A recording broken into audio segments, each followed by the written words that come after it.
দুনিয়ার তালা খুলবার চাবি দেওয়ার ক্ষমতা নাই, জান্নাতের চাবি হারা দিতে পারবো? জান্নাতের চাবি দেওয়ার ক্ষমতা আছে আমাদের নবী। এই নবীর কথা মানা দরকার আছে কিনা? আসুন, জান্নাতের চাবি হইল নামাজ, আর এই চাবি লইয়া জান্নাত পর্যন্ত যাইতে গিয়া যত বিপদ আপদ আছে সব বিপদে বাঁচার জন্য রমজানের রোজা হবে ডাল। দুইটা চিঠি, নবীর চিঠি দুইটা লন আমরা লইয়া যাই।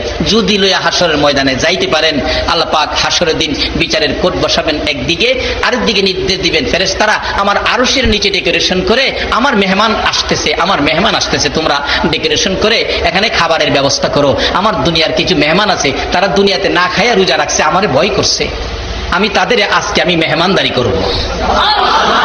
কি মেহমানদারি করব? কি রোজা রাখলে না না রাখলে? খায়া রাখলে না না খায়া রাখলে?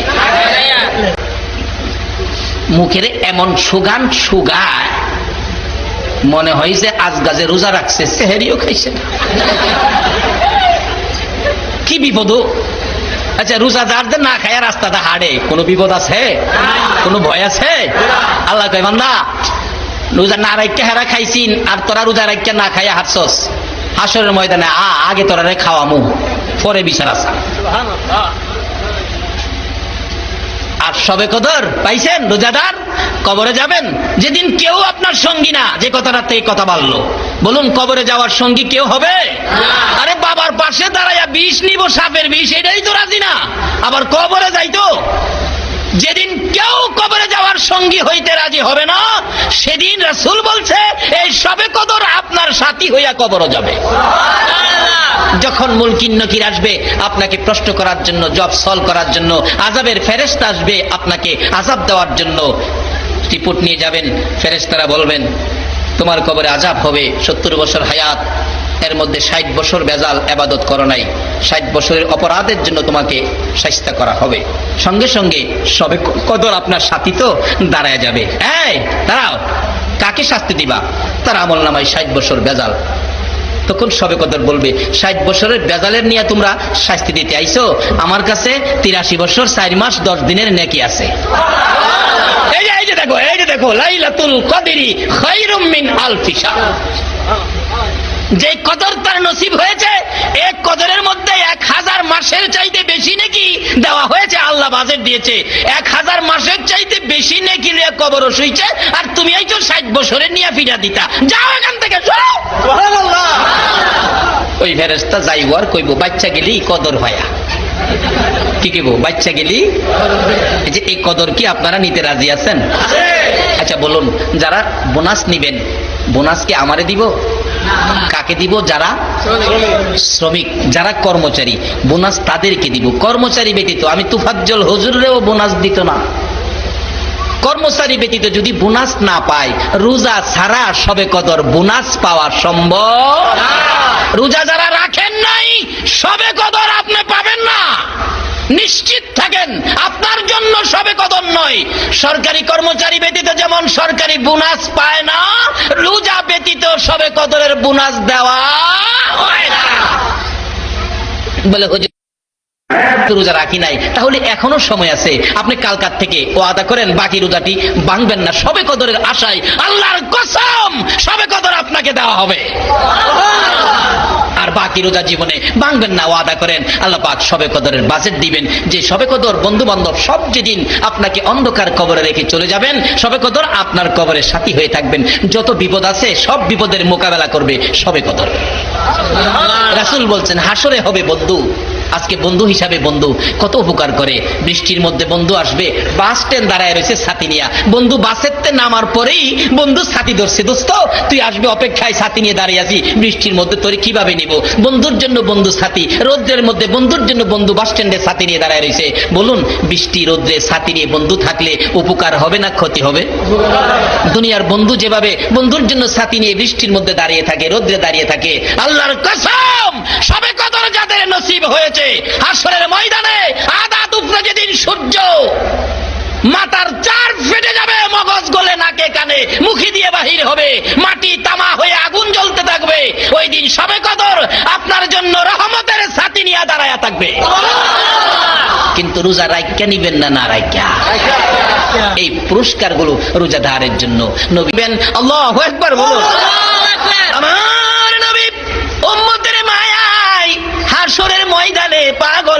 হইয়া দৌড়াবেন। বিচারের কাজ শেষ, লম্বা ঘটনা। আসবেন ওই জান্নাতি রোজাদার মেহমান, খাইতে থাকবেন। না খায়া যারা রোজা রাখছিলেন, ফেরেশতারা বলবেন আরো খাইবেন, আরো কি দিব, লন মুরগি লন, দেশি মুরগির রান লন। আপনারা কইবেন ফেরেশতারা রে আর দিস না, মজা পাইয়া কত খাবো, বিচারের চিন্তায় বাঁচি না, বিচারের চিন্তায় তো বাঁচি না। যেমন একটা ছেলে বাবা রাগ হইয়া বলছে এরে বাড়ির জায়গা দিব না, এরে বাদ দিব না, এরে যে বাদ দিব হেরেও বাইতে বাইত করুম। এই ভয়ে ছেলেটা সারাদিন বাড়িতে আসলো না, সকাল খাইলো না, দুপুরে খাইলো না, বিকালবেলায় পেটের খিদায় বাড়ির দিকে আসতেছে, আর ভিতরে ভয়, যাইতাছি যে খাউন যেমন তেমন, বাবা দেখলে সাইজ কেটে দেবে, ভয় আসে না ভিতরে। কিন্তু বাবা তো বাড়িতে নাই, মাও খায় না, দুপুরেও খাইছে না, সকালেও খাইছে না। ছেলে না খাইলে একটা মানুষ আসে না, ভাত খায় না, এই মানুষটা জানি কে? মা। এই মারে থুইয়া খাইেন না, আপনারা খাইেন না। বাড়িতে যাবেন ও শ্রমিক ভাইরা, বাড়িতে যাইবা, গাড়িটা লেট হয়ে গেছে, রাত্র 10টা বাজে গেছে, যাইয়া দেখো তোমার মা দরজাটা খুলে বিনায়া বিনায়া কাঁদতেছে, ডাকতেছে, বাবা আইসো। মা আমি সারাদিন খাই নাই, মা চোখের পানি ছেড়ে দিছে। আমিও তো খাইছি না রে বাবা, আয় এক প্লেট ভাত দিছে। হ্যাঁ যে ভাত খায়, বলুন ভাত কি গিলতে পারে? কেন? ভিতরে কিসের ভয়? বাবার ভয়। বাবা যে কইছে হ্যাঁ যে ভাত দিব, হ্যাঁ রে বাইতে বাইতে। মা কয় খাস না বাবা। মা খাইতেরি না তো, আব্বানি মারে। পুত্রে তোরে মারবো কি আমারে থুইয়া? আমার জীবনটা থাকতে তোর গায়ে একটা হাত দিতে দিব আমি? এই দরদিটা কে বলুন?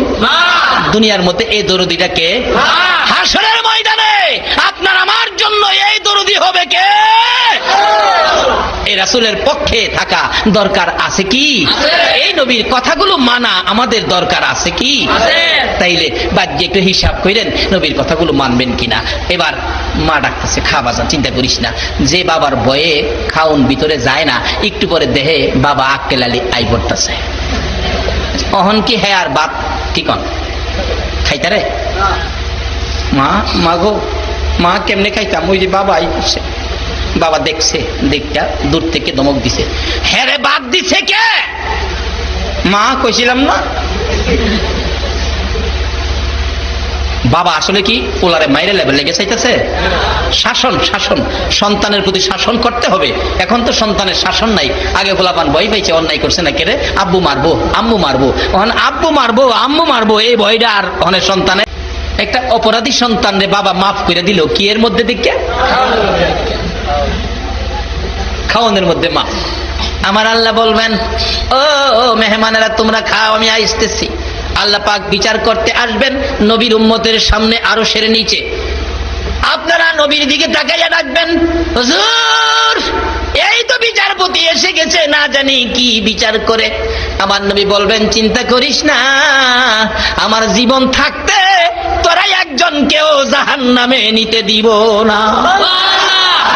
সঙ্গে সঙ্গে আমার আল্লাহর কুদরতি পায়ে সেজদায় পড়ে যাবে নবী। মাবুদ গো, আমার উম্মতেরা না খাইয়া রোজা রেখে লম্বা নামাজ তারাবি পর্যন্ত পড়ছে, এই কষ্ট আমি নবী সব জানি, সব আমি শুনেছি। মাবুদ আমার উম্মতেরা খানার টেবিলে খাইতেছিল, তোমার বিচারের ভয়ে তারা খাইতে পারতেছে না। আল্লাহ গো তাদেরকে কি বিচার করবা? তোমার কুদরতি পায়ে সেজদায় পড়ে গেলাম, তাদেরকে কঠিন বিচার করো না। আমি নবী তোমার কুদরতি পায়ে সেজদায় পড়ে ডাকি, আমার উম্মতের যদি আযাব দিতে মনে চাই, মাউত আমার তাইবের জমিনের রক্ত মাখা জামাগুলো কই? আমার তাইবের জমিনের রক্ত মাখা জামাগুলোর বিনিময় আমার এই উম্মত গুলিরে মাফ করে দাও। আমার আল্লাহ বলবেন বন্ধু গো, বহু কান্দা তুমি কেঁদেছো, আর কাঁদতে হবে না, আসো আমি বিচার করতে শুরু করে দেই। দাঁড়িয়ে থাকবেন আমার নবী ইতিমের মতো, উম্মতের দিকে চাইবেন একবার, আমার প্রভুর মায়ার দিকে চাইবেন একবার। আমার আল্লাহ বলবেন বন্ধু গো, এইভাবে আর মায়ার নজরে তাকাইও না। আমি আল্লাহ তোমার উম্মতের খাবারের টেবিলে 50,000 বৎসরের বিচারের কাজ শেষ করে দিলাম।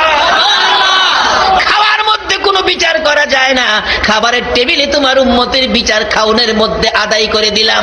বন্ধু গো, এইভাবে আর চোখের পানি ছেড়ে ছেড়ে কেঁদো না, যা অনুমতি দিলাম। ওই তো 8টা জান্নাতের দরজা খোলা দেখা যায়, যে দরজা দিয়ে ইচ্ছে হয় তুমি নবী তোমার উম্মত লইয়া জান্নাতে ঢুকো। সেই চিঠিগুলি নবী দিয়ে গেলেন, আসিয়ামু জুন্নাহ আসসালাতু মিফতাহুল জান্নাহ। বাবারা ভাইয়েরা, ওয়াজ বেশি দরকার নাই, যা হয়েছে এটি নিয়ে কাজে লাগাইতে পারেন, এই চিন্তা করার অনুরোধ আপনাদের সকলের প্রতি রাখলাম। মা বোনেরা, তোমরাও গো মা, তোমরা একটু সোজা পথে আসো, তোমরা একটু ভালো রাস্তায় আসো, কারণ তোমরা হলো পৃথিবীর সম্পদ। তোমরা যদি না হতে পৃথিবী এত বাড়া বাড়তো না। তোমরা কষ্ট করে সন্তান পেটে ধারণ করেছো বিদায় পৃথিবীর মধ্যে এত মানুষের সৃষ্টি। কাজী এখানে 3টা জিনিস আপনাদের সামনে, 3টা জিনিস ওয়াজ করলে 3 রাতের ব্যাপার। একটা জিনিস ছিল আল্লাহকে ভয়, যার দুনিয়ায় থাকি, যার পৃথিবীতে থাকি। দ্বিতীয় হলো নবীকে মহব্বত, এই নবীর উসিলায় এগুলি পাইলাম, এগুলি করতে হবে। নবীর কথা মানার অর্থ হবে নবীর মহব্বত। তৃতীয় নম্বরে হলো যে মা বাবার উসিলায় দুনিয়াতে আসলাম, এই মা বাবার খেদমত। এই 3টা ওয়াজ বাড়িতে রাখবেন, এই অনুরোধ রেখে আজকের এই মাহে রমজানের বরকতময়ী মাহফিল এখানেই আমি শেষ করে দিলাম। যে আলোচনা করেছি আল্লাহ যেন আমাকে সহ সকলকে যেন আমল করার তৌফিক দেন, সকলে বলুন আমিন। এখানে কাগজ লিখে দিলেন, হিংসা দেশ নাকি অহংকার পতনের মূল। সর্বধর্মে কিছু আলোচনা নাকি সম্পর্কে কিছু আলোচনা, ভাইয়ে ভাইয়ে কলহ, এটা কিন্তু আসলে খুব জরুরি জিনিস। হিংসা, রাসূল বলছে যার ভিতরে সরিষা পরিমাণ হিংসা আছে, অহংকার আছে, সে কখনো আল্লাহর জান্নাতে যাইতে পারবে না। বলে হুজুর আমি তো আমল করেছি। রাসূল বলছে আগুন যেমন লাকড়িকে পুড়ে ছাই করে দেয়, হিংসা অহংকার মানুষের আমলকে পুড়ে। অহংকার আমার চেয়ে বড় কেউ নাই, হামে বাবারে, অহংকারে 9 লক্ষ বছর ইবাদত করেছে ইবলিস, বিন্দু মাত্র অহংকারে জাহান্নামের লাকড়ি হয়ে গেছে। আজকে আমরা যদি অপরাধ করি, তওবা করলে মাফ করে দিবে। যে ইবলিস অহংকারের কারণে জাহান্নামের লাকড়ি, জীবনে কোনোদিন তওবা করার সুযোগ নাই। এই অহংকার রূপ যার আছে, সে ইবলিসের বন্ধু হয়ে গেছে। আল্লাহ পাক এই রূপ থেকে আমাদেরকে মুক্তি দেন, সকলে বলুন আমিন। বাবারা ভাইয়েরা, ভাই ভাই কলহ, আসলে ভাই কলহটা একটা বেশি। ভাই কলহের কোনো বিধান ইসলামে নাই। বায়ে কলহের কোনো বিধান ইসলামে নাই। মার পেটের বায়ে কলহের তো কোনো প্রশ্নই আসে না।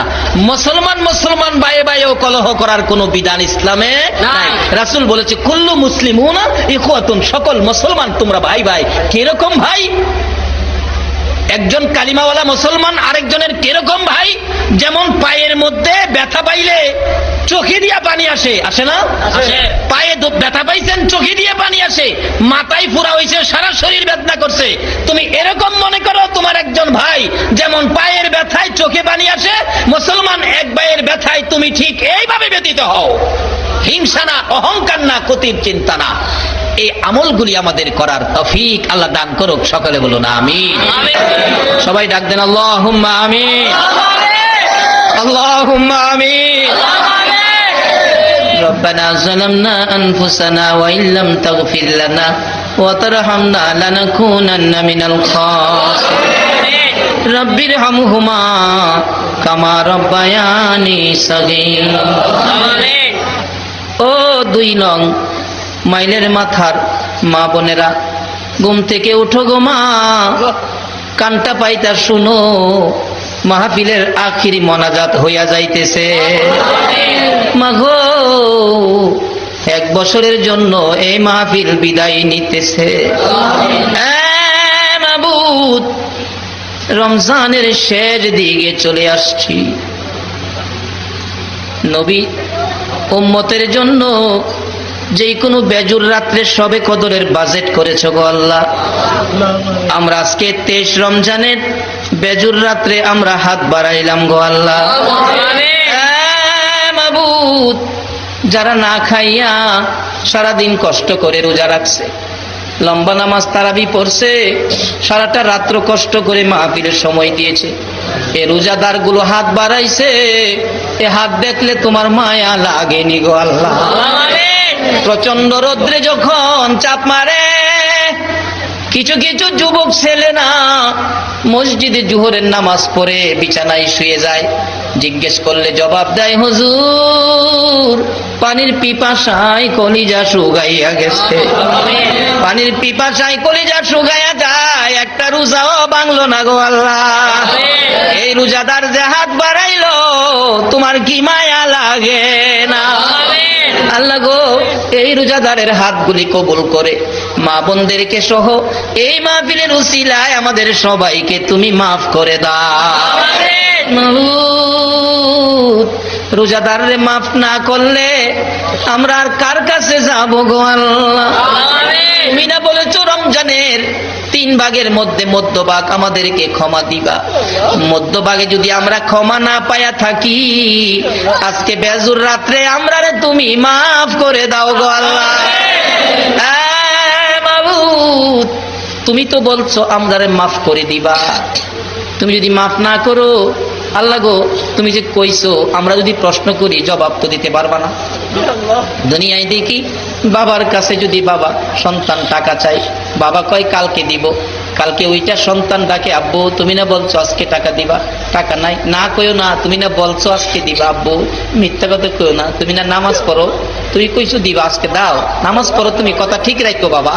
সন্তান যদি বাবার কাছে এই বলে দাবি করতে পারে, প্রভু গো তুমি না তোমার বন্ধুর মুখ দিয়ে প্রচার করেছো রমজানে আমরারে মাফ করে দিবা। আমরা যে মাফের জন্য হাত বাড়াইলাম, তুমি কেমনে খালি ফিরাইবা গো আল্লাহ? ফিরাইও না, ঘুরাইও না, কার জীবনে কত গুনাহ হিসাব জিগাইও না। তুমি দয়া করে আমরারে মাফ করে দাও গো আল্লাহ। আল্লাহ গো, মাফ যে চাইলাম তুমি মাফ করছো নি গো আল্লাহ। ডাক দেন না আল্লাহ, আল্লাহ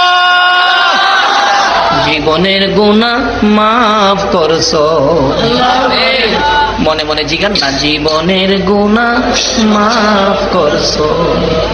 কত গুনাহ করছি বাবা দেখে নাই, কত গুনাহ করছি মা দেখে নাই, কত গুনাহ করছি পুলিশ দেখে নাই, কত গুনাহ করছি ওসি সাহেব দেখে নাই।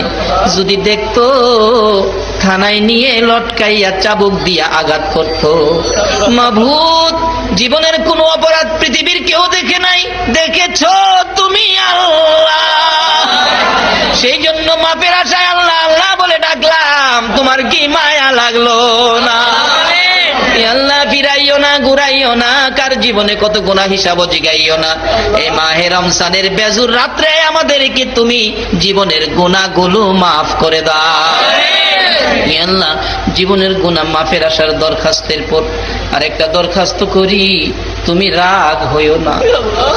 আমরা যারা হাত বাড়াইছি, হাজার হাজার মানুষ, আমি জানি না কার মনে জানি কি ব্যথা রে আল্লাহ, কার মনে জানি ব্যথা। মানাই মা রে মা, মা গো মা, কই গেলা গো মা? দরদি মা কার জানি দুনিয়ায় নাই। দরদি বাবা, বাবা গো মাথার গাম পাতায় পড়তো গো বাবা। কষ্ট করে লালন পালনের দায়িত্ব নিয়েছো, সেই বাবা কার জানি কবরে গো আল্লাহ। বাবার সাথে যদি কোথাও গেছি, বাবা হাঁটতে না পারলে টাইনা টাইনা কোলে নিছে। জীবনে কতদিন বাবার কুলে পচরা পায়খানাও করছি গো আল্লাহ। মাবুদ, এই বাবা যার কবরে, ওই মা যার কবরে, যেই মা ছোট কালে পচরা পায়খানা করলে মা মেতরিনী হইয়া পরিষ্কার করত। পায়খানা যদি মার কোলে করছি, অন্য মহিলারা নাকে কাপড় দিয়া দূরে সরে যাইতো। মা দরদি পায়খানা পরিষ্কার করছে, কোনদিন নাকে কাপড় দেয় নাই রে আল্লাহ। মা বাবা যার কবরে গো, এই মা বাবার কথা কেমনে বুইলা গেছো? সন্তান যদি কোথাও গেছে, রাত্র যদি 12টা 1টা 2টাও বাজছে, সারা দেশের ঘরের দরজা যেদিন বন্ধ হইতো, মা সন্তানের জন্য দরজাটা খুইলা দাঁড়ায়া থাকতো। সন্তানের যদি কোনো অসুখ বিসুখ অশান্তিতে পড়ে যাইতো, মা সন্তানের পাশে বসে গভীর রাত্রে ডাকতো, মাবুদ গো, ও আমার আল্লাহ, আমার ছেলেরে জীবন ভিক্ষা দাও গো আল্লাহ। এই মা বাবা সন্তানের বিপদে তোমার কাছে জীবন ভিক্ষা চাইতো গো, এই মা বাবা যার কবরে তোমার জান্নাত ভিক্ষা চাই গো আল্লাহ, তোমার জান্নাত ভিক্ষা চাই গো আল্লাহ। ওই সকল মা বাবার কবর গুলো জান্নাতের বাগান বানিয়ে দাও। এ রমজানের ঈদে রে কত সোনার ছেলেরা মায়ের কবরে যায় কাঁদবে, কত ছেলেরা বাবার কবরে যায় কাঁদবে। ঈদের দিন সকালে দেখি একটা ছেলে জামা কাপড় পরে মায়ের কবরে কান্দে। জিজ্ঞেস করি, বাবা এখানে কেন কান্দো? জবাব দেয়, হুজুর আমার বয়সের ছেলেরা ঈদগায় যাওয়ার আগে পায়জামা পাঞ্জাবি পরে মায়ের পায়ে বাবার পায়ে সালাম করছে গো, আমি পায়জামা পাঞ্জাবি পরে কার পায়ে সালাম করব? আমার মাও নাই, বাবাও নাই। যাইবা কান্দো কেন?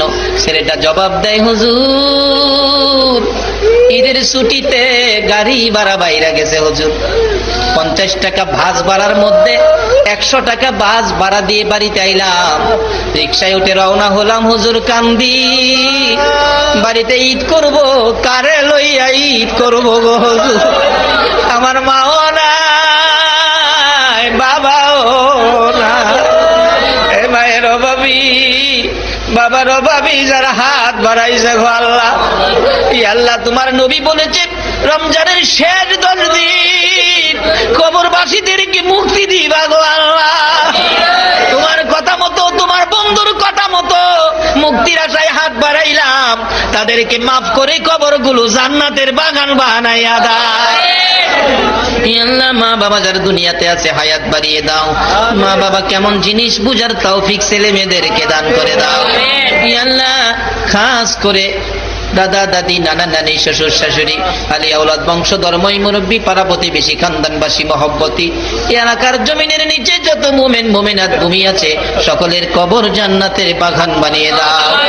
আল্লাহ গো খাস করে যাদের নাম লিস্টি করে দিয়েছে, যাদের পরিশ্রমে মাহফিল হয়েছে, তাদেরকে তুমি কবুল করো গো আল্লাহ। তাদের বংশধর্মই মুরব্বী যারা কবরে, তাদেরকে মাফ করে দাও গো আল্লাহ।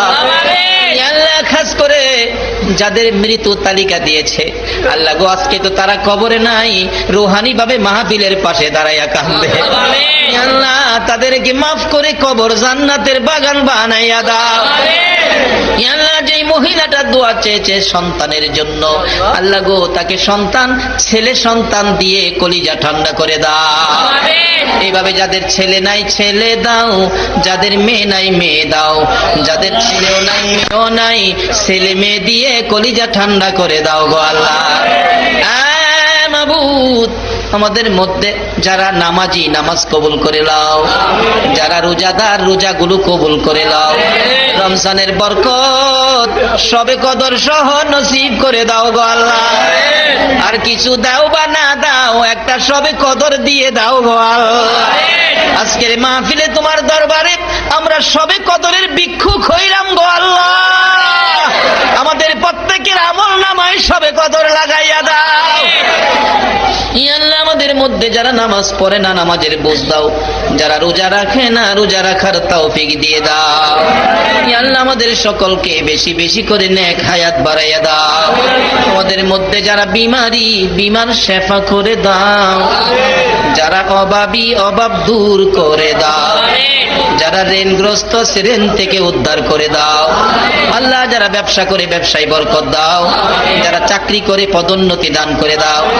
আল্লাহ মিল কারখানার এলাকা, আল্লাহ গো সকল মিল কারখানার শ্রমিক ভাইদেরকে হেফাজতে রাখো গো আল্লাহ। মালিক ভাইদেরকে তুমি হায়াত বাড়াইয়া দাও গো আল্লাহ। মাবুদ এই রমজান মাস আসবে আসবে অপেক্ষায় ছিলাম, রমজান রে তুমি বিদায় হইয়া যাইতেছ রে রমজান, তোমার কাছে অনুরোধ করি হাসরের ময়দানে আমাদের পক্ষে সুপারিশ কইরো গো রমজান। আমরা যে আখিরি নবীর উম্মত এই সাক্ষী তুমি দিও রে রমজান। মাবুদ গো, আমাদের সকলকে আখিরি নবীর উম্মত হিসাবে কবুল করে লও গো আল্লাহ। ই আল্লাহ, মাহফিল শেষে যারা যেখানে যাবে সহি সালামতে পৌঁছাইয়া দিও গো আল্লাহ। এই মাহফিল টুকুন তোমার কুদরতি হাতে দিলাম, কিয়ামত পর্যন্ত কায়েম রাখো গো আল্লাহ।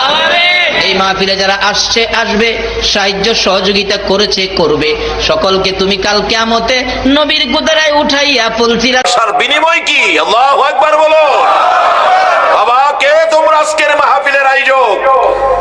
কে আজকের মাহফিলে সাহায্য সহযোগিতা করেছো? তোমাদের নসিব ভালো, তোমাদের ভাগ্য ভালো। সকলের আগে আব্দুল্লাহ তোয়াফ করে। হাজিরা কয় হ্যাঁ কইলো আইতো না, কিন্তু আমাদের আগে দেখা যায় মিথ্যা কথা কইলো। তোয়াফের কাজ শেষ করেই তাকে ধরবো, কিন্তু তোয়াফ শেষ করে আর আব্দুল্লাহকে পায় না। ইরাকের মুসল্লিরা নামাজের আগের কাতারে আব্দুল্লাহ, সবাই চায় থাকে হ্যাঁ কইলো আইতো না, নামাজ শেষ করে জিগামু। নামাজ শেষ করলে আব্দুল্লাহ নাই। মদিনায় গেল, মদিনাতে একই অবস্থা, আগের কাতারে আব্দুল্লাহ, নামাজ শেষ করলে পায় না। সবাই টেনশন, কি করলো? হ্যাঁ কইলো আইতো না, দেখি দেখি না, পাই না, দেখলে পাই না। ঘটনা কি? হজ করতে গিয়ে সবার হজ শেষ হলে ইতিহাস লেখে ওই বছর 5 লক্ষ হাজি হজ করতে আসছিল সারা পৃথিবীর থেকে। 5 লক্ষ হজ করে ইরাকের হাজিরা বাড়িতে আইসা সকলে আব্দুল্লাহর বাড়িতে গেল। তুমি না কইলে হজে যাবে না, কিন্তু সকল কাজের আগে তোমাকে দেখছি, মিথ্যা কথা কইলা? আব্দুল্লাহ কয় না, আমি তো মিথ্যা কথা বলছি না। মুসলমান তো কোনোদিন মিথ্যা কথা, পিছের মানুষ কি কর, মুসলমান কি মিথ্যা কথা কয়? কিন্তু এখন মনে কিছু কয়। ও যুবক, আজকের মাহফিল থেকে একটা জিনিস বাড়িতে নাও, তোমার ঘরে ঢুকাও, সমাজের মধ্যে প্রচার করো, মুসলমান কোনোদিন মিথ্যা কথা কয় না। এই আদর্শটা আজকের মাহফিল থেকে নাও। এই সত্যকে প্রতিষ্ঠিত করতে যাই তো নবীর কলিজার টুকরা হুসাইন নির্মম ভাবে জীবন দিতে হয়ে যায় নাই। কি বলো, তোমাকে আগে দেখলাম, তুমি বলো যাও নাই। এই টেনশন নিয়ে আবার সকল হাজিরা বাড়িতে ফিরে গেছে। বাড়িতে যায়া আবার টেনশন, কি দেখলাম, কি হলো ঘটনাটা? আল্লাহ কয় ফাইসালা আমি দিতাছি, তোমরা ঘুমাও।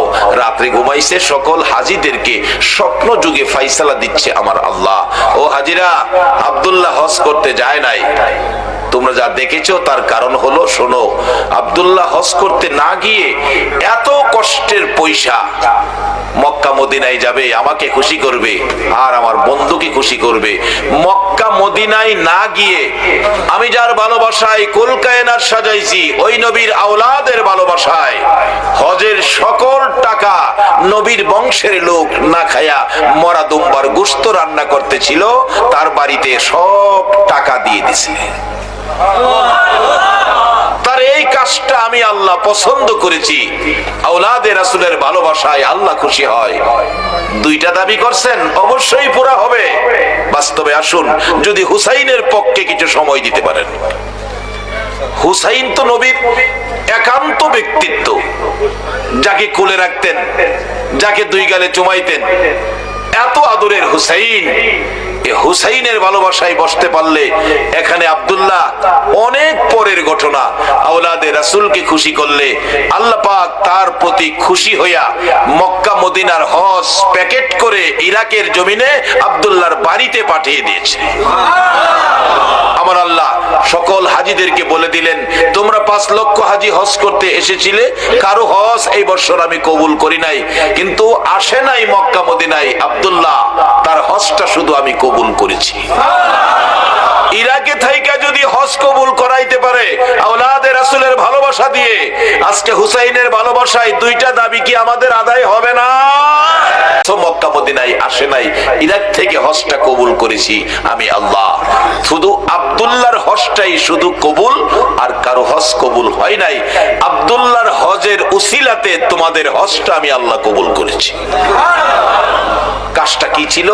রাসূলের বংশকে ভালোবাসা, আওলাদে রাসূলকে ভালোবাসা। ইরাক থেকে, ইরাকের ইসলামের বহু ঘটনা, ইরাক থেকে সোনার মদিনায় নবীজির রওজার পাশে গিয়ে ডাকতেছে, ইয়া রাসূলুল্লাহ, আমি ইরাক থেকে আসছি আপনার ভালোবাসায়, আমি আপনার সাথে একটু দেখা করব, হাত মুসাফা করব। নবী গো, আমি একটু সাক্ষাৎ করব, আমার মনে প্রাণে চাইতেছে, কিন্তু চাইলেই তো হয় না। অবশেষে আহমদ রাফাইর জীবনী লেখে উনি চারদিক রওজা পাকের চারদিক ঘুরতেছে আর ডাকতেছে, ইয়া রাসূলুল্লাহ, আপনি হুসাইনকে ভালোবাসতেন, আমি হুসাইন হব, আপনাকে নানা ডাকবো, দেখি হুসাইনের ভালোবাসাই নিয়ে আমার সাথে দেখা দেন। এইভাবে ডাকতেছে, নানা, নানা, আমি হুসাইন, নানা গো, আমি হুসাইন। হুসাইনকে বলে গেছেন, নানা, ও নানা, আমি দেখা করব, আমার সাক্ষাৎ দিতে হবে, আমি হুসাইন। হুসাইনের অভিনয় করে আহমদ রেফাই নানা নানা বলে ডাকতে থাকলে 25,000 হাজী সাহেবের সামনে রওজা পাকের মাঝখান দিয়ে এই পর্যন্ত হাত মোবারক বাহির করে দিয়েছে। আহমদ রেফাই হুসাইনের অভিনয় করলে যদি নবী হাত বাহির করে দেয়, আমরা হুসাইনের ভালোবাসায় আল্লাহর কাছে কিছু চাইলে, নবীর কাছে কিছু চাইলে এই আশা কি পুরা হতে পারে না? রাসূল হাদিস শরীফে বলেছে, লা ইউমিনু আহাদুকুম হাত্তা আকুনা আহাব্বা ইলাই মি ওয়ালিদিহি ওয়া ওয়ালাদিহি ওয়ান নাসি আজমাইন। ভালোবাসা ও ত্রুটি যুক্ত ভালোবাসা নয়। আজকে মুসলমানের সন্তান রোনাল্ডো ভক্তের পরিচয় দিয়েছো, আমার রাসূলের কলিজায় আগুন দিয়েছো। টুপি, দাড়ি, পাঞ্জাবি, কোরআন শরীফ, তসবিহ, নামাজের বিছনা সহ সোনার মদিনায় ঢুকছে। মদিনায় ঢুকে একটা বাড়ি ভাড়া নিছে, নবীজির রওজার কাছাকাছি একটা বাড়ি ভাড়া নিছে। ভাড়া নিয়ে সারাদিন মানুষের দেখায় তারা আল্লাহ ওয়ালা ইবাদত করে, ইবাদত ছাড়া কিছুই করে না। কিন্তু রাত্র হলে ওই বাড়ির ঘরের ভিতর থেকে গর্ত করে করে নবীজির রওজার দিকে আগাইতেছে। নবীজির দেহ মোবারক রওজার থেকে তাদেরকে প্রতিহত করো। স্বপ্নে দেখছেন, উঠে বসে গেলেন, কি দেখলাম? আবার শুয়ে গেছে, ঘুমিয়ে গেছে। নবীজি আবার ডাক দিলেন, কারণ কালকে সারাদিন সারা রাত মাটি করলে আমার বের করে ফেলবে। জঙ্গি নুরুদ্দিন, ঘুমিয়ে গেছো, আমি ডাকলাম শুনলা না? এই 3টা শয়তান, 3টা দুশমন আমাকে সরিয়ে নেওয়ার জন্য মাটির নিচ দিয়ে গর্ত করে আসতেছে, তুমি তাদেরকে থামাও। নুরুদ্দিন উঠে বসে কিছুক্ষণ চিন্তা করলেন, রাত্র গভীর, কি দেখলাম? আবার শুয়ে গেছে। 3বারের মাথায় রাসূল একটু কষ্ট মনে বলছে, নুরুদ্দিন, আমার কথাটা শুনলা না? তুমি আর শুইতে পারবে না, বিছানায় পিঠ লাগাইতে পারবে না, তুমি মদিনায় যাও। বাদশা জঙ্গি নুরুদ্দিন রাত্র গভীর পাগলা ঘন্টা বাজাইছে, তার সৈন্যরা দৌড়ে আসছে। কি ব্যাপার বাদশা, রাত্রে পাগলা ঘন্টা কেন বাজালেন? 2টা চোখের পানি গাল বেয়ে বেয়ে ছেড়ে দিছে। জঙ্গি নুরুদ্দিনের সৈন্যরা, রাসূল আমাকে ডাক দিয়েছে। রে বাবারা, ভাইরা, আজকে যারা এই মাহফিলে বসে আছো, কোন দিন জানি আমার নবী তোমাদের সাথেও স্বপ্নের দেখা দিয়া দেয়। বাবারা, আসুন আমরা জঙ্গি নুরুদ্দিনের কাছে যাই। জঙ্গি নুরুদ্দিন চোখের পানি ছেড়ে বলে, চলো চলো, তোমরা মদিনায় যেতে হবে, রাসূল আমাকে ডাক দিয়েছে। ঘটনাটা কি সেটা বলে নাই। সমস্ত সৈন্য লইয়া, অনেক মাল সামান, খাদ্য লইয়া রওনা হয়ে গেলেন মদিনায়। প্রথমত সকালবেলা মদিনায় যাইয়া মদিনার শহর আগে ঘেরাও করেছে। ঘেরাও, একটা মানুষ যাতে মদিনার বাহিরে যাইতে না পারে। বলুন, রাসূলকে নিয়ে যাবে, এটা কি সম্ভব? রাসূলের পক্ষে আছে কে? বলুন, রাসূলের পক্ষে আছে কে? ওই ইহুদি চক্র এইভাবে আমার নবীকে সরিয়ে নেওয়ার জন্য চক্রান্ত করেছো। তোমরা ভাবছো রাসূলের কেউ নাই, আমার নবীর গার্জিয়ান হলো স্বয়ং আল্লাহ। জঙ্গি নুরুদ্দিন মদিনা ঘেরাও করছে। আগে একটা বাড়িতে আস্তানা করলেন, বসলেন, ডাকতেছেন, যত মদিনার মানুষ আছেন, জাতি বিজাতি, বুড়া করা, ধনী গরিব, সবাই আমার সাথে দেখা করে আমার কাছ থেকে সাহায্য নিতে হবে। মতান্তরে আমার আয়োজনে তোমাদের খানা খাইতে হবে, না হয় আমার সাথে মুসাফা করতে হবে। এমন একটা ঘোষণা দিয়ে দিলেন। লোকজন বাদশা জঙ্গি নুরুদ্দিনের ঘোষণা তো, সবাই আসতেছে। আয়েশা দেখা করলেন, কেউ সাহায্য নিলেন, কেউ নিলেন না, ধনী যারা। এভাবে সবার সাক্ষাৎ শেষ। কিন্তু নবীজি যাকে স্বপ্নে দেখাইছিল তাদেরকে পাওয়া যায় না। একজন মুরব্বীকে ডেকে বললেন, বাবা মদিনায় কি আরো কোনো মানুষ বাকি আছে যারা জঙ্গি নুরুদ্দিনের সাথে দেখা করে নাই? মুরব্বীরা বলেন, বাদশাহ জঙ্গি নুরুদ্দিন 3 জন লোক আছে, তারা মেহমান, আল্লাহওয়ালা। আর আল্লাহওয়ালা আল্লাহওয়ালা তারা বিদেশি, তারা তো সাহায্য নেয় না, বরঞ্চ আরো মানুষকে সাহায্য দেয়। বাদশাহ বলেন, তাই নাকি? হ্যাঁ, লোকটি আসে নাই? না। তাদের কাছে লোক পাঠালেন, তাদেরকে আসতে বলো। তারা বলছে, আমরা বাদশার কাছে যাব কেন? বাদশা সাহায্য দিবে, আমরাই তো আরো সাহায্য মানুষকে দেই, আমরা যাব না। বাদশার কাছে বললে বাদশা কথা আসে না? না, তাহলে আমি নিজেই যাব। বাদশা নিজেই গেলেন, যাইয়া ঘরের দরজায় দাঁড়াইয়া দেখে একজন নামাজ পড়ে, আরেকজন কোরআন শরীফ পড়ে। কোরআন পড়বে, কোরআন পড়া বন্ধ, তসবিহ হাত থেকে পড়ে গেছে। পিছনে তাকায়া দেখে বাদশা জঙ্গি নুরুদ্দিন, যাকে রাসূল নির্দেশ করেছে যাও। এবার চেহারা দেখে তারা বলছে, আমরা, তোমরা এখানে কি করো? বাদশার হুকুম মানলে না? আমরা ধনী মানুষ, মানুষকে সাহায্য দেই, বাদশার সাহায্য আমরা নেই না। বাদশা তাকিয়ে দেখে সাহায্য নিবে যেই 3টা সূরত নবী স্বপ্নে দেখাইছে, এই 3টাই তারা। সঙ্গে সঙ্গে সৈন্যদেরকে নির্দেশ দিলেন, তাদেরকে বাঁধো, হাত পাও বাঁধো। বাঁধলেন। তোমাদের দেশ কোথায়? আমরা সুদূর ইটালি আমাদের দেশ, আমরা ইহুদি বংশের জন্ম। কি করো? এখানে ইবাদত করি। ইবাদত করো। খাটের নিচে একটা চাটি, চাটিটা টান দিয়ে সরাইয়া দেখে বিরাট বড় গর্ত। বাদশা জঙ্গি নুরুদ্দিন গর্তের ভিতরে নামলেন। নাইমা যাইতে যাইতে যাইতে যাইতে দেখে একবারে নবীজির রওজা মোবারকের কাছে চলে গেছে। আর একটা দিন যদি গর্ত মাটি করতে পারতো, নবীজির পাও মোবারক বাহির করে ফেলতো। বাদশা জঙ্গি নুরুদ্দিন তাদেরকে উঠাইয়া ময়দানে নিয়ে প্রমাণ করলেন, এই যে দেখো নবীর দুশমন, সূরত কিন্তু হুজুর। সূরত কি? হুজুর। বাদশা জঙ্গি নুরুদ্দিন প্রমাণ করে দিলেন, এই যে দেখো নবীর দুশমন। আমার নবী স্বপ্ন যুগে বলেছে, বাদশা জঙ্গি নুরুদ্দিন এই 3টা লোক এইভাবে গর্ত করে আসতেছে, আমাকে সরিয়ে নেওয়ার জন্য তাদেরকে তুমি ধরো। এই যে পেলাম, এই যে দেখেন আপনারা গর্ত করে নবীজি রওজার পাশে চলে গিয়েছিল। এরপরে বাদশা জঙ্গি নুরুদ্দিন নির্দেশ করলেন, নবীজির রওজার চারপাশে নিচ থেকে গর্ত করে, গভীর গর্ত করে, সীসা ঢালাই করে একটা বাউন্ডারি দাও। সীসা ঢালাই, যাতে কোনো শত্রু এই আক্রমণ আর কোনোদিন না করতে পারে। আমার আল্লাহ বলেন, বাদশা জঙ্গি নুরুদ্দিন রে, আমার বন্ধুর হেফাজতের জন্য তুমি সীসা ঢালাই করে দেওয়াল নির্মাণ করেছো। আমি আল্লাহ আজ থেকে কিয়ামত পর্যন্ত বন্ধুর হেফাজতে ফেরেশতা নিযুক্ত করে দিলাম।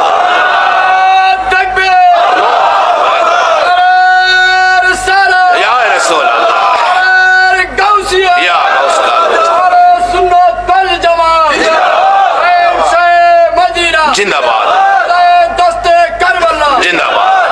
বাবারা ভাইরা, মদিনার পরিবেশ, মক্কা যদিও আমাদেরই কেবলা, কিন্তু যায়া দেখেন মক্কায় ফেরেশতা নিযুক্ত করে নাই, মদিনায় ফেরেশতা নিযুক্ত হওয়াতে যারা হজ করতে গিয়েছেন, যারা মদিনায় চাকরি করতেছেন, আমি আপনাদের কাছে আবদার রাখবো, মদিনার পরিবেশ আর মক্কার পরিবেশ এক না কিছু ব্যবধান আছে? মদিনার পরিবেশ এত শান্ত, আল্লাহু আকবার বলো, কিন্তু মদিনায় শান্ত পরিবেশ, মক্কায় হাউকাউ। কোন কোন এলাকায় আছে ঢাকা গুলিস্তানের মতো দোকানদারিরা দোকানদারি করে, 500 টাকা দাম চাই, 50 টাকা হলে বিক্রি করে। মদিনায় বিক্রি 45 টাকা দামের একটা পাঞ্জাবি, 45 টাকা। আমি বারবার বলছি, ওয়াহেদ কালাম আখের কালাম, মানে একটা শেষ কথা কও। এ ডাকতেছে, ইয়া হাজি ওয়াহেদ কালাম আখের কালাম, কোনো কথা নাই, এক কথা, কোনো কথা নাই। আর মক্কায় দেখি 500 টাকা দাম চাই। নবীর দুশমনকে হাত পাও বাইদা উপরে রাখছে, নিচে দিয়া আগুন ধরাইছে। মদিনার হাজার হাজার মানুষ দেখছে নবীর দুশমনদেরকে এইভাবে আগুনে পুড়িয়ে ছাই ছাই করে দেওয়া হয়েছে। আমার আল্লাহ কয়, তোমাদের আগুনের পোড়া শেষ হয়েছে, আমার আগুনের পোড়া শেষ হয় নাই। আজকে সেই ইহুদি চক্র, রোনাল্ডোর আকৃতি তোমরা মুসলমানের সন্তান চুল রাখতে পারো না। আল্লাহ আমাদেরকে নবীর আশেক পাগল হওয়ার তৌফিক দেখ, সকলে বলুন আমিন। বলতেছিলাম কেন পাগল হবেন না, আমার নবী 3 দিন পর্যন্ত ওই সেজদায় পড়ে কান্দে। কথাটা খেলা ছিলি? মদিনার ছেলেরা সকালবেলা তালাশ করে রাসূল পাওয়া যায় না, মহিলারা পর্যন্ত তালাশ করে পাওয়া যায় না, মার কোলে শিশুরা পর্যন্ত মার স্তনে মুখ লাগায় না, বেড়া বকরি দুম্বাগুলো রাসূলের খবরে ঘাস পানিতে মুখ দেয় না। যুবকেরা খেলাধুলা বন্ধ করে দিয়েছে। বাবা যুবকেরা গো, কারা আজকে সেই মাহফিলে বসে আছে গো বাবা? হাসাইন আর হুসাইন 2 ভাই জান্নাতি যুবকদের সর্দার হবে গো। ওই হাসাইন হুসাইনের ভালোবাসায় যদি বসে থাকো, আমার আল্লাহ হাসরের ময়দানে হাসাইন আর হুসাইনের নেতৃত্বে তোমাদেরকে জান্নাতি বানাইয়া দিবে। আমার নবী কাঁদতেছে। 2 দিন পার হয়ে যায়, 2 রাত পার হয়ে যায়, 3 দিন যেদিন পার হয়ে যাবে, মদিনায় কারো চুলায় আগুন জ্বলে না, কারো পেটে খাবার যায় না, মার কুলের শিশুরা পর্যন্ত মার স্তনে মুখ লাগায় না। দুধ খাওয়াইতে চাইলে মা বাচ্চারা চোখের পানি ছেড়ে বুঝায়, মা গো দুধ খাবো না গো মা, বলো আগে আমার রাসূলের খবর কি। যুবকগুলো মার পায়ে সালাম করে বিদায় নেয়, মা বিদায় দাও গো, না জানি কোন মুনাফিকের আমার নবীকে ধরে নিয়ে গেছে। মা জীবনের বিনিময় হইলেও গো আমরা রাসূলকে উদ্ধার করে নিয়ে আসবো। মা গো এই উদ্ধার ক্ষেত্রে যদি আমাদের মৃত্যু হয়ে যায়, মা দুঃখ নিও না, দেখা হবে হাসরের ময়দানে। যুবকেরা বেরিয়ে গেছে, নবীর আশেক পাগলেরা বেরিয়ে গেছে, মহিলারা পর্যন্ত বাড়ি বাড়ি একজন আরেকজন মহিলার কাছে খবর জানতে চাইতেছে। 3টা দিন যেদিন পার হয়ে যাবে, আবু বকর উমরের জীবনী লেখে মদিনার শেষ প্রান্তে পাহাড়ের পর পাহাড় পার হইয়া যাইয়া দেখে এক জাক রাখাল বসে বসে টেনশন করতেছেন। রাখালেরা রে, তোমরা কিসের টেনশন করো রে রাখালেরা? তোমরা কোত্থেকে আসছো? আমরা আসছি মদিনা শহর থেকে। তোমাদের নাম কি? আমার নাম আবু বকর, আমার সাথে উমর, আমরা 2 জন। তোমরা কিসের টেনশন করো? রাখালেরা রে, আমাদের টেনশন তোমরা শুনবানি। রাখালেরা বলেন, আমাদের টেনশনের উপর তোমাদের আবার কি টেনশন? রে রাখালেরা, আজকে 3টা দিন পার হয়ে যায় রে, আমাদের মায়ার নবী রে খুঁজে পাই না। তোমরা আমাদের মায়ার নবী, দয়ার নবীর খোঁজ খবর জানোনি? রাখালেরা বলেন, এরে আবু বকর উমর, আমরা তো তোমাদের মায়ার নবী দয়ার নবী চিনি না, তবে আমরা যাকে নিয়ে টেনশন করতেছি আজকে 3টা দিন পার হয়ে যায় রে, একটা মায়ার মানুষ রে, একটা নূরের পুতুল রে, পূর্ণিমার চাঁদের মতো চেহারা, ওই পাহাড়টার নিচে আজকে 3টা দিন হলো সেজদায় পড়ে উম্মতি উম্মতি বলে কান্দে রে আবু বকর। ওই লোকটার দিকে তাকাইয়া আমাদের সকল রাখালের বেড়া বকরি দুম্বা গুলো এক নজরে তাকায়া তাকায়া কান্দে, ঘাস পানিতে মুখ দেয় না। আমরা টেনশনে আছি, এই বেড়া বকরি দুম্বা 3 দিন পার হয়ে গেল, না খায়া কত থাকবে, এখান থেকে নি সরিয়ে নেওয়া যায়। আমরা আঘাত করেছিলাম বেড়া বকরি দুম্বা গুলো সরিয়ে নেওয়ার জন্য। এরে আবু বকর ওমর, এত মার মারছি রে, কোন বেড়া বকরি দুম্বার চামড়া ফাইটা গেছে রে, তারা মার খাইতে রাজি রে, এই লোকটার কাছ থেকে যাইতে রাজি না। আবু বকর একটা চিৎকার মারছে, ওমর যার মায়ের বেড়া বকরি দুম্বা কান্দে রে, আমাদের রাসূল ছাড়া কেউ না। 2 জনে পাগল পাগল হইয়া দৌড়াইয়া কাছে যাইয়া দেখে আমার নবী সেজদায় পড়ে 3টা দিন পার হয়ে গেছে, 2টা রাত্র পার হয়ে গেছে। আমার নবীর ঘুম নাই, খাবার নাই, বিছানা নাই, এক সেজদায় 3 দিন। বলুন কার মায়ায় নবী কান্দে?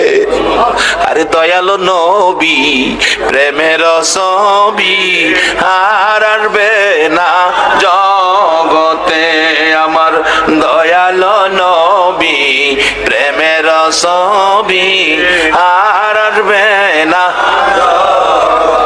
হাসর দিনে উম্মত বিনে, হাসর দিনে যাবে না নবীজি বেহেশতে,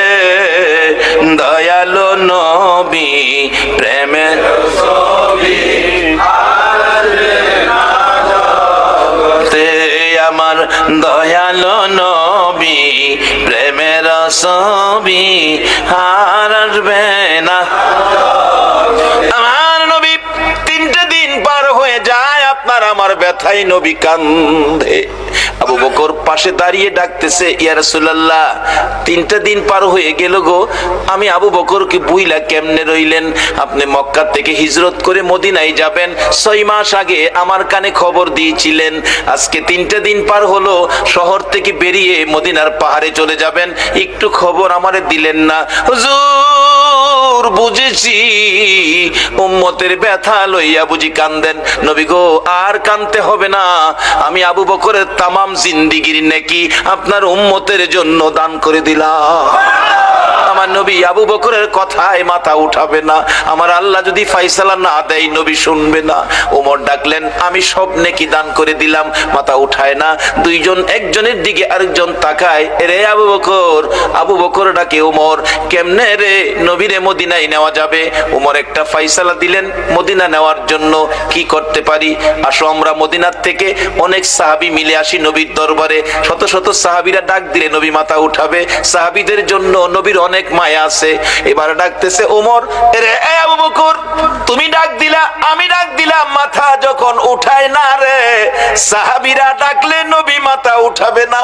এমন একজন ব্যক্তি, এমন দুইজন ব্যক্তির নাম আমি ওমর বলবো, আমার মন কয় তারা ডাক দিলে নবী মাথা উঠাবে। কার কথা বলবি? আবু বকর বলতেছেন। ওমর বলে, রে আবু বকর আমি একদিন দেখেছি মসজিদে নববীর বারিন্দায় নবীজি বসে আছে, কোত্থেকে জানি 2 ভাই হাসাইন আর হুসাইন দৌড়া এসে নবীজির গলায় ধরে ডাকতেছে, নানা গো নানা, নানা গো, মদিনার ছেলেরা ঘোড়া দৌড়াই গো নানা, আমরা 2 ভাইয়ের মন চাই ঘোড়ার উপরে উঠতে, আমরা একটা ঘোড়া কিনা দিবেননি? আমরা 2 ভাইকে ঘোড়া দৌড়াইবার সুযোগ করে দিবেননি? আমার নবী বলেন, তোমাদের বাবার কাছে মার কাছে যাও, টাকা দিলে ঘোড়া কিনা দিব। দুইজন জবাব দেয়, বাবা কোত্থেকে দিবে গো নানা? বাবার কাছে বলেছিলাম একটা টাকাও নাই, মার কাছে গিয়েছিলাম, মা বলেন চুলায় আগুন জ্বলে না। নানা তুমি দিবানি একটা গুড়া কিনা, আমরা 2 ভাইয়ের গুড়া দৌড়ানির স্বাদ মিঠাইয়া দিবানি। আবু বকর ডাকতেছেন, ওমর তুমি কি দেখেছো? ওমর বলেন, আমি মসজিদে নববীর বারিন্দার পাশে দাঁড়িয়েছিলাম, আমি দেখি আমার নবী নাতিদয়কে খুশি করার জন্য বারিন্দায় হামাগুড়ি দিলে গুড়ার মতো হইলে 2 ভাই নবীজির পিঠ মুবারকে চড়ে বসছে। আমার নবী গুড়ার মতো অভিনয় করে এদিকে যায় ওদিকে যায়, আবার ডাকতেছে, হাসাইন হুসাইন বলো তোমাদের গোড়া দৌড়াইবার স্বাদ মিটছিনি? আবু বকর আমি ওমর দেখেছি, মুস্কি মুস্কি হাসতেছিলাম এই ঘটনা দেখে। আমার নবী প্রশ্ন করে, এরে ওমর হাসতেছো কেন? হুজুর হাসি কি ভাগ্য, হাসাইন হুসাইন কত দামি ঘোড়ার উপর সোয়ার হয়েছে। আমার নবী চোখের পানি ছেড়ে দিলেন, রে ওমর শুধু দামি ঘোড়াটাই দেখলা তুমি, যারা ঘোড়ার পৃষ্ঠে বসেছে তারা কত দামি তুমি দেখলা না? আমার নবী এত আদর করতেন হাসাইন আর হুসাইনকে। এমনি সময় উমর ফারুক ডাকতেছে, আমি দেখেছি নবী 2 নাতির 2 গালে চুমাইতেছে, খুশি হইছো নি নাতি? তোমরা 2 জন ঘোড়া দৌড়ানোর স্বাদ মিটছেনি? ও আবু বকর আমার মন কয় এই 2 নাতি হাসাইন হুসাইন যদি নানা নানা কইয়া ডাকে রে, আমার নবী সব ভুলে যাবে, না না না ডাকে জবাব দিয়ে মাথা উঠাবেন। মদিনায় চলে গেলেন, খবর পৌঁছে দিলেন আলীর কাছে, আলী রে পাওয়া গেছে রে নবী রে। নবী উম্মতের মায়ায় কান্দে, মাথা উঠায় না। কার মায়ায় কান্দে? কার মায়ায়? কিন্তু আমরা কি করলাম নবীর জন্য? আমরা কি দিলেন? ফাতেমা 3 দিন পর্যন্ত কাঁদছো, আর কাঁদতে হবে না, খবর পাইছো বাবারে পাওয়া গেছে। হাসাইন হুসাইন না গেলে আসবে না, উম্মতের জন্য নবী কাঁদতেছে। মা ফাতেমা 2টা সন্তান লইয়া গো বাবার মাথার পাশে হাজির। ফাতেমা 2টা হাত বাড়াইছে, মাবুদ গো আমার এতিম বাবা আর কত কাঁদবে উম্মতের জন্য। বাবা কাঁদতে হবে না, উম্মতের ব্যথায় 3 দিন পর্যন্ত কাঁদলা গো বাবা, আমি ফাতেমা রে, ও তুমি ভুইলা গেছো গো। সমস্ত পৃথিবীর মানুষ বলতে পারো গো বাবা, আমি ফাতেমারে তো ভুলার কথা না গো বাবা। বাবা গো, উম্মতের মায়াই বুঝি ফাতেমার কথাও ভুলে গেছো বাবা, আর কাঁদতে হবে না। আমি ফাতেমা কথা দিলাম আপনার উম্মতের জন্য, আমি ফাতেমার তামাম জিন্দিগির নাকি আমি দান করে দিলাম। রে মা বোনেরা, তোমাদের জান্নাতি মহিলাদের সর্দারিনী জীবনের সব নাকি যদি তোমার আমার জন্য দান করে, এই ফাতেমার জীবনী কিনা গড়ে নেওয়া মহিলাদের দরকার আছে কিনা? এটা নিত না তো। নবীজির জীবনী হয়তো এখানে পাওয়া যাবে, গাউসে পাকের জীবনী পাওয়া যাবে। টান দিয়া বাহির করে দেখি বইটার মধ্যে লেখা তোমার আমার ভালোবাসা। পরে রাত্র কাটাও, কাল কিয়ামতে খাতুনে জান্নাত ফাতেমাতুজ জাহরার সাথে তোমার হাসর হয়ে যাবে। না হয় পবিত্র কোরআন শরীফ পড়ে রাত্র কাটাও, তোমার জীবন ধন্য হয়ে যাবে। কিন্তু এক বর্তমান বাংলার সমাজ ধ্বংসের দিকে যাচ্ছে। উপন্যাস পড়ে ফাতেমার জীবনী কিনে নেয় না, উহুদের জমিনের ঘটনা কিনে বাড়িতে নেয় না। একটা মহিলাও বলতে পারবে না একটা ফাতেমার জীবনী ঘরে আছে, দেখাইতে পারবে না। বলতেছিলাম যে ফাতেমা তামাম জিন্দিগির নেকি আপনার আমার জন্য দান করে দিয়েছে, তারপরও নবী মাথা উঠায় না। আপনার আমার ব্যথাই নবী কান্দে, ফাতেমার কথাও নবী শুনে না। হাসাইন হুসাইন দুইজন দাঁড়িয়ে আছে, মা ফাতেমা ডাকে, বাবা গো তোমরা দুইজন ডাক দাও গো, দেখি তোমরা ডাক দিলে নি আমার বাবা মাথা উঠায়। আর কত কাঁদবো, 3টা দিন বাবার পার হয়ে গেছে। দুইজন দুই দিকে নানা কইয়া ডাকতেছে। হুসাইন ডাকতেছে, নানা গো দুনিয়ার সব মানুষ বলতে পারো গো নানা, আমি হুসাইন রে কেমনে বইলা গেলা গো না। যে হাসাইন আর হুসাইনের মায়াই আমার নবী হাসাইন আর হুসাইনকে দেখতে গেলেন খাতুনে জান্নাত ফাতেমাতুজ জাহরার ঘরে। যাইয়া দেখে দুই ভাই ঘরে নাই। ফাতেমার চোখের মধ্যে পানি ঝরতেছে। নবী জিজ্ঞেস করে, ফাতেমারে কেন এইভাবে কান্দো? আমার নাতিরা কই? দুই নাতি না দেখলে আমার শান্তি লাগে না। ফাতেমা বলেন, বাবা গো আমি কাঁদতেছি কোন ব্যথায়। ঘরের পিছনে যাইয়া দেখেন গো বাবা, আজকে 3টা দিন পার হয়ে গেল, আমি ফাতেমার চুলায় আগুন জ্বলে না। আপনার আদরের দুই নাতি না খাইয়া থাকতে থাকতে পেটের খিদার যন্ত্রণায় ঘরের পিছনে গলাগুলি করে নানা নানা কইয়া কাঁদতেছে গো বাবা। আমার নবী পিছনে যাইয়া দেখে গলাগুলি করে নানা নানা কইয়া কাঁদতেছে। নানা গো পেটের খিদা গো নানা, সহ্য করতে পারি না। আমার নবী বেরিয়ে গেলেন। ঘুরতে ঘুরতে যাইতে যাইতে একটা ইহুদির বাগানে আমার নবী চাকরি নিলেন। কুয়ার থেকে পানি উঠাবেন, গাছের গোড়ায় পানি দিবেন, পানি উঠাবেন 1 বালতি পানি, 8টা 1 বালতি পানি, 3টা করে খেজুর, এইভাবে 8 বালতি পানি উঠাইয়া হাসাইন হুসাইনের মায়ায় আমার নবী বাগানে চাকরি পর্যন্ত নিয়েছে। এই ভালোবাসার হাসাইন হুসাইন কষ্ট পাবে, এই কাজ আপনারা কইরেন না।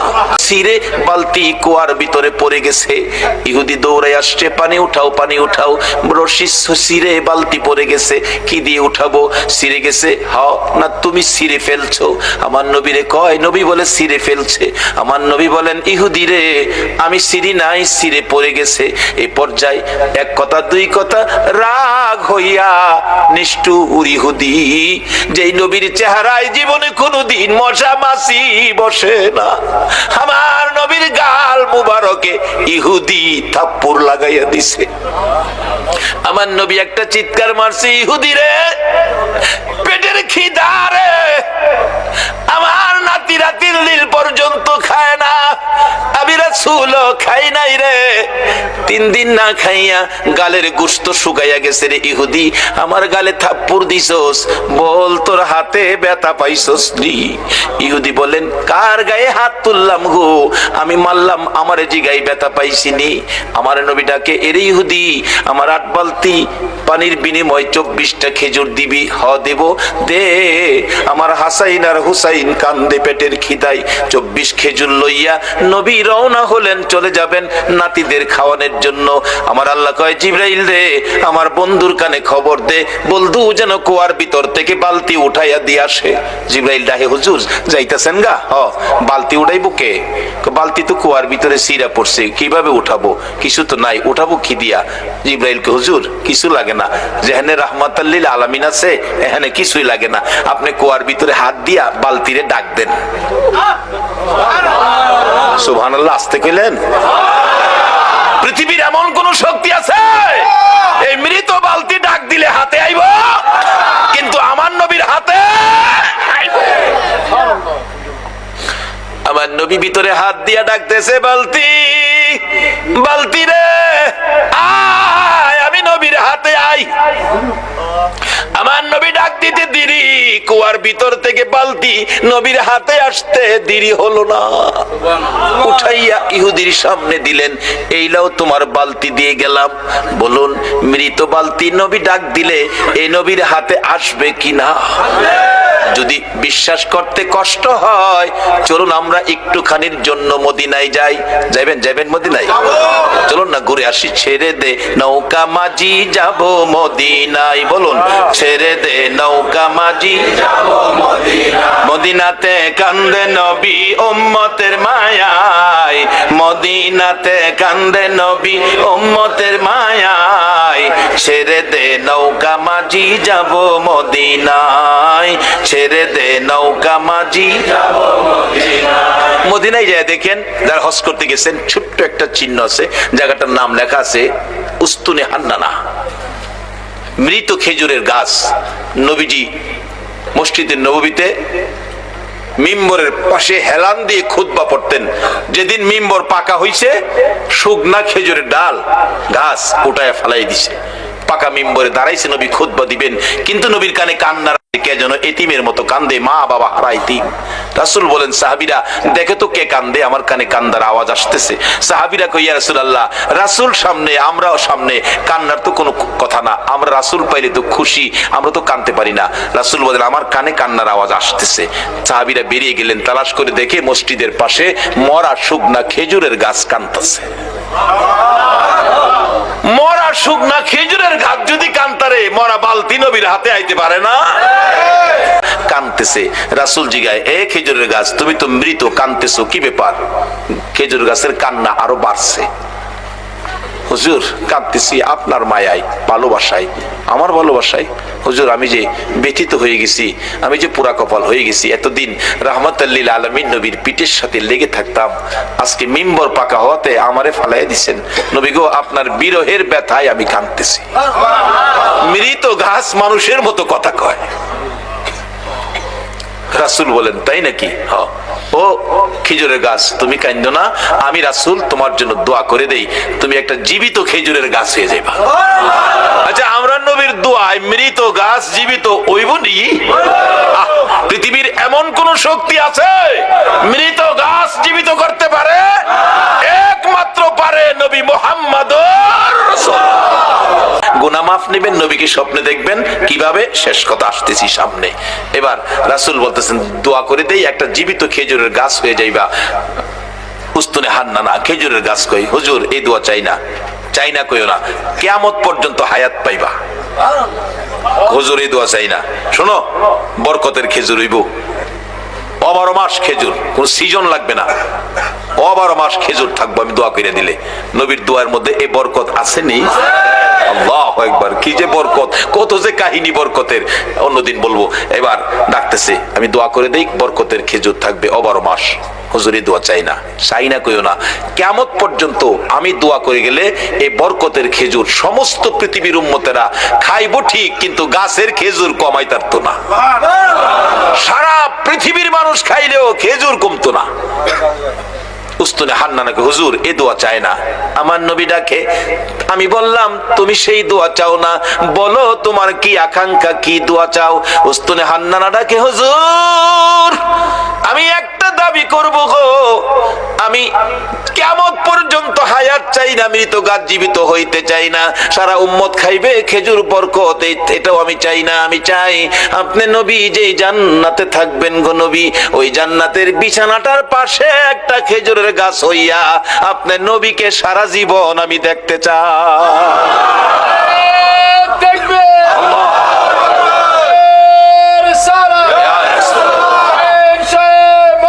জিন্দাবাদ জিন্দাবাদ জিন্দাবাদ। মাশাআল্লাহ মাশাআল্লাহ মাশাআল্লাহ মাশাআল্লাহ। আল্লাহ কবুল করো, সকলে বলুন আমিন। আমার নবী ডাকছে, ও সাহাবীরা, এই উস্তুনে হান্নানাকে মানুষের মতো কবর দিয়ে দাও, দাফন করে দাও। যেখানে দাফন করা হয়েছে এখানে চিহ্নিত আছে উস্তুনে হান্নানা, নবীর ভালোবাসার মরা গাছ। এখানে 2 রাকাত নামাজ পড়লে নবীর ভালোবাসার মরা গাছের কাছে আল্লাহ পাক তার গুনাহ মাফ করে দেয়। মরা গাছের নিচে যদি 2 রাকাত নামাজ পড়লে গুনাহ মাফ দেয়, আর নবীর ভালোবাসা লইয়া সরাসরি যদি 2 রাকাত নামাজ পড়ি, আল্লাহ কি আমরারে মাফ দিবে না? মাফের জন্য নামাজটা অনেক উপকার করে, কিন্তু নামাজে তো আমরা ব্যতীত নবী সেজদায় পড়ে আছে, নবী মাথা উঠায় না।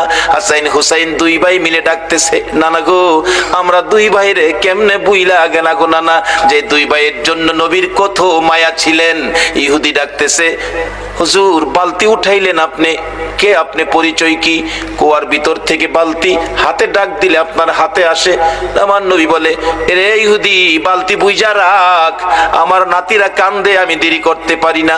দৌড়ে বাড়িতে চলে গিয়ে হাসাইনকে এক পাশে হুসাইনকে আরেক পাশে বসাইয়া আমার নবী 2 জনের মুখে খেজুর তুইলা দিতেছে আর ডাকতেছে, হাসাইন হুসাইন রে, দুনিয়াতে কষ্ট করলা, কিছু খাবারের ব্যবস্থা করে দিলাম, হাসরের ময়দানে তোমরা 2 ভাইয়ের প্লেট আগে আসবে রে নাতিরা, তোমরা 2 ভাইয়ের পাশে পাশে সবাই খাবার পাবে, তোমাদের প্লেটের আগে আমার আল্লাহ কাউরে খাবার দিবে না। কষ্ট করো নাতি দই, কষ্ট করো, আমি রাসূল তো তোমাদের পক্ষে আছি। এই কথা শুনে শান্ত হলেন, খেজুর খাইতেছেন। এদিক দিয়ে ইহুদি ডাকতেছে, কার গায়ে হাত তুললাম? যিনি কুয়ার ভিতরে হাত দিলে মৃত বালতি হাতে আসে, আখিরি নবী ছাড়া কেউ হবে না। ভুল করেছি, অন্যায় করেছি, কার সাথে বেয়াদবি করলাম, নিজের হাত নিজে কূপ দিয়া কাইটা ফেলাইছে। কার সাথে বেয়াদবি করছিস? বেহুশ পতিকেরা যাচ্ছে, কুয়ার থেকে পানি উঠাইয়া মাথায় পানি দিলে জ্ঞান ফিরছে। কি হলো তোমার, হাত কাটা কেন, কে কাটছে? ও পতিকেরা, আমার আখিরি নবীর দরবারে লইয়া যা। যাইয়া ডাক দিলে হাতটা কাটা, হাতে লইয়া গেছে। নবী বেরিয়ে আসছেন, আয়েশা দেখে ওই ইহুদি, আমরা যদি হইতাম আগে হেরে সাইজ কিরা লাইলাম হইলে। নবীর আদর্শ কত সুন্দর। ইহুদি, তোমার হাত কাটা কেন? কেন তোমার এই বিপদ, এত কষ্ট, রক্ত ঝরতেছে? হুজুর এই হাত রাসূলের সাথে বেয়াদবি করেছে, আমি হাত কেটে ফেলেছি। রাসূল বলেন, কি করলা তুমি? হুজুর বলুন, বেয়াদবির ক্ষমা পাবনি। আমার নবী বলেন, ক্ষমা পাবি রে, একবার যদি কালিমা পড়ে আমার পক্ষে আইসা যা। যত বড় অপরাধী হো, আমার নবী যদি তোমার পক্ষে যায়, আমার আল্লাহ বলছে মাফ করে দিব। এবার ইহুদি হাতে লাগাইছে, একটা ব্যান্টিশ করছে, বিসমিল্লাহির রহমানির, বিসমিল্লাহর ব্যান্টিশ দিয়া একটা মুছ দিছে, হাত আগের চাইতে শক্ত হয়ে গেছে, প্রাণে খুলে না। নবীর কদম মুবারকে পড়ে ডাকতেছে, আর দেরি নয়, নবী গো বেয়াদবির ক্ষমা করে দেন, আর মধুর কালিমা পড়াইয়া মুসলমান বানাইয়া দেন। যে নাতিদয়ের জন্য আমার নবী ইহুদির বাগানে কুয়ার থেকে পানি পর্যন্ত উঠাইছে, এই নাতিরা ডাকে, নানা গো মাথা উঠান গো নানা, 3 দিন হলো আমরা পানিটাও খাই নাই আপনার ব্যথায়, নানা উঠুন, মদিনায় শহরে যায়, আপনাকে নিয়ে আমরা 2 ভাই খানা খাবো। আমার নবী মাথা উঠায় না, 2 জন মাথা উঠাইয়া আমার দিকে তাকাইছে, মা মাগো, আমার নানা উম্মতের পাগল গো, আমরা 2 ভাইরও শুনে না। যে নবী হাসাইন হুসাইন মা ফাতেমার ডাক শুনে না, আপনার আমার ব্যথাই এই নবীর পক্ষে যাওয়া, বলুন আমাদের দরকার আছে কিনা? কেন নবীর পক্ষে যাবেন না? নবী শুধু নিজেই কষ্ট করে নাই, দেখুন আদরের নাতিদয়কে পর্যন্ত কোন পথে দিয়েছে। এবার খাতুনে জান্নাত ফাতেমাতুজ জাহরা বলেন, হাসাইন হুসাইন রে, আয় তোরা আমার 2 জন কলিজার টুকরা, আমি মায়ের সামনে তোরা দাঁড়া। 2 জন মায়ের সামনে দাঁড়াইয়া মার চেহারার দিকে তাকিয়ে আছে। মা 2টা হাত বাড়াইয়া আমার নবীর দিকে তাকাইয়া ডাকে, মাবুদ আমার এতিম বাবারে আর কত কান্দাই মা, আমি ফাতেমা সইতে পারি না গো মাবুদ, আর আমি সহ্য করতে পারি না। এতিম বাবা 3 দিন হলো খাবার নাই, ঘুম নাই, গোসল নাই, আরাম নাই, উম্মতের ব্যথায় কান্দে। মাবুদ গো কত কাঁদবে গো আমার বাবা, আর কাঁদতে দিব না।